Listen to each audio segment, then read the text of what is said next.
17 మండలాల్లో 8690 ఎకరాల వరి పంట పూర్తిగా ముంపుకు గురైంది. శ్రీకాకుళం, గారా, కొత్తూరు, మందస, వజ్రపు కొత్తూరు, హిరమండలం, సరిబుజ్జిలి మండలాల్లో తీవ్ర నష్టం వాటిల్లింది. వంశధార నదికి 1,00,000 క్యూసెక్కులకు పైగా వరద రావడంతో పంటలు నీట మునిగిపోయాయి. వరి పంటను వరద దెబ్బతీస్తే అరటి చేలను ఈదురుగాళ్లు నేలమట్టం చేశాయి. శ్రీకాకుళం జిల్లాలో అరటి పంట నష్టం అపారంగా ఉంది. ప్రస్తుతం వంశధార, నాగావళి నదులకు వరద తగ్గుముఖం పట్టడంతో అధికారులు, ప్రజలు కాస్త ఊపిరి పీల్చుకున్నారు. తక్షణం వరద ప్రభావిత ప్రాంతాల్లో అధికారులు పర్యటించి పంట నష్టపరిహారం ప్రకటించాలని కోరుతున్నారు రైతులు.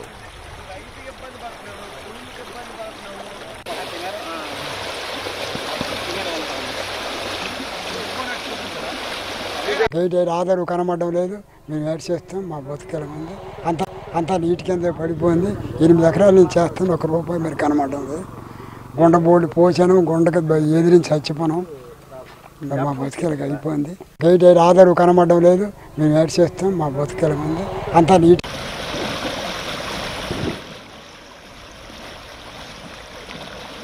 పరిస్థితి. అది ఇప్పుడు వరద వచ్చింది, మొత్తం ముంచేసింది తుఫాను వల్ల. అంతా ఎన్ను పొట్ట అయి ఉంది. మరి ఎందుకు పనికిరాదు. మరి చేను ఎక్కలై చూసినా పేజీని ఉండదు, మొత్తం కులిపోయింది. అది మా బాధలన్నీ అది ఆలోచించి పెట్టుబడి పెట్టారు. చేను చూస్తే ఎలా అనిపిస్తుంది? చేను అంతా కుళ్ళిపోయింది సార్, మొత్తం పేడలాగా అయిపోయింది. ఈ పెట్టుబడి అంతా ఇంత పెట్లు పెట్టాం. ఎకరాకు 15,000, 20,000, 30,000 రూపాయలు పెట్టుబడి పెట్టాం. కానీ చేను అంతా పనికి రాలేదు. పెద్ద సరేను ఇప్పుడు ఇది ఆరోపింది. దాని గురించి ఒకరు కూడా మాకు పట్టించుకోవడం లేదు. ఉట్టి మాటలు కూడా వాళ్ళు వస్తారు బాగు చేస్తారు, వీళ్ళు వస్తారు బాగు చేస్తారు, అవన్నీ ఉట్టిదే, ఎప్పుడూ లేదు. అధికారులు వచ్చి మీకు ఏమైనా పంట నష్టం ఏం చేయాలి?